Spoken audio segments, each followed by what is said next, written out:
I lost my position as a director of nursing in November of 2019. Just kind of like licked my wounds a little bit over the holidays. And then, it was just time to kind of get back to business after the first of the year. And so George and I just did a lot of talking and just knew the job market was just going to be really challenging. We knew that we kind of wanted to leave the Tampa area and explore options primarily in Dallas, but I think we were open to a lot of other things. I credit George to finding you guys and bringing me on board.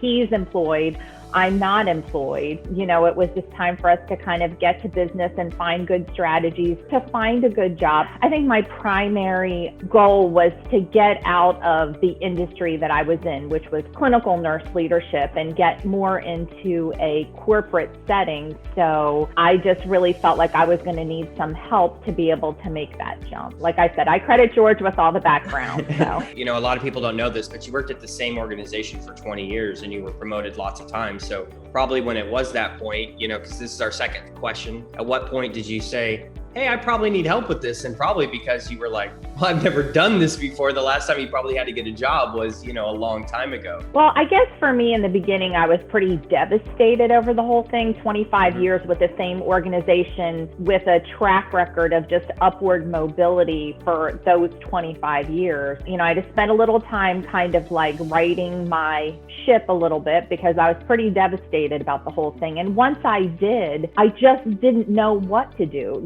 To your point, I had always found my opportunities within an organization that I still believe is a very good organization. But unfortunately, I had to figure out how else to do it, and I didn't know how else to do it. How do I go into a more corporate setting when my entire career I've been a clinical nurse? Once I got to January, and you just get overwhelmed with like, my gosh, where do I go from here?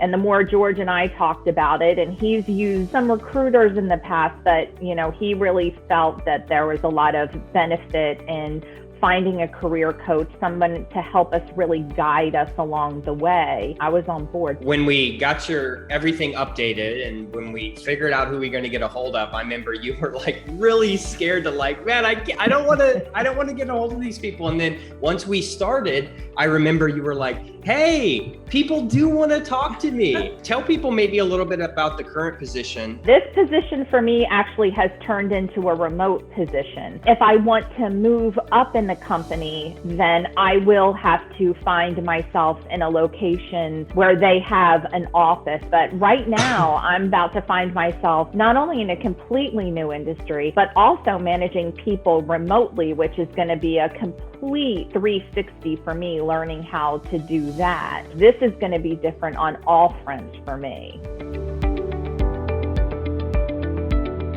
I think in the beginning, I think that it was getting on the calls with the group and really getting my mindset in the right place, because I was really in a devastated headspace, I think, when I found you guys. And I think that understanding that what happened was not a failure on my part, and that this happens to people all the time. I've just been fortunate enough to grow within a company, and once you get to a certain point, you become much more expendable when you get into much higher executive levels. So I think first, what was very helpful to me was to get on the calls and listen to the group and understand Tim's pep talks and things like that, get in the right headspace. Then I think the one thing that I felt was such a chore and so hard, but is actually the thing that made the biggest difference for me, was getting the list of the top 500 Fortune 500 companies, and just really starting to leaf through those and decide which of those companies were what I was looking for, and then finding ways to connect with people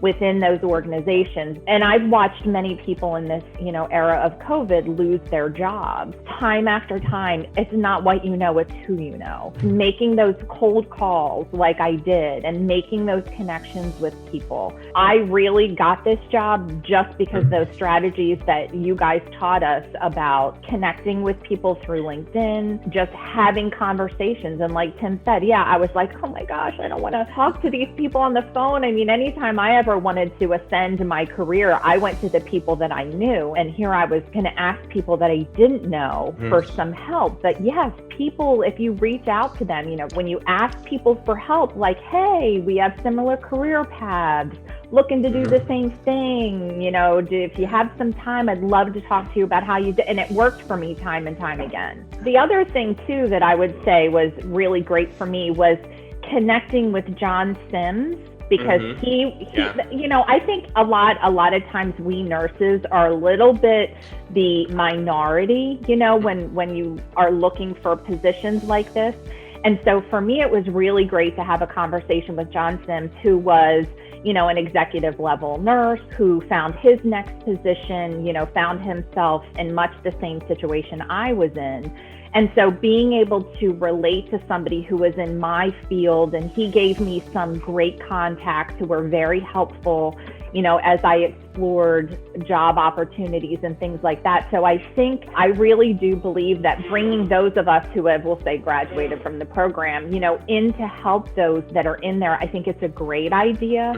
And I really do believe that can, it just kind of helped me to understand that, there are other opportunities out there besides what I was doing, and just talk to somebody who's in a like industry, who's found their way. I would be very happy to be that for somebody else. What advice would you have for someone who's maybe considering working with this? Maybe they're just like you, right? Maybe they've got 25 years at the same company and they're not sure where to start, or maybe they have different, concerns. That it's not the end of the world.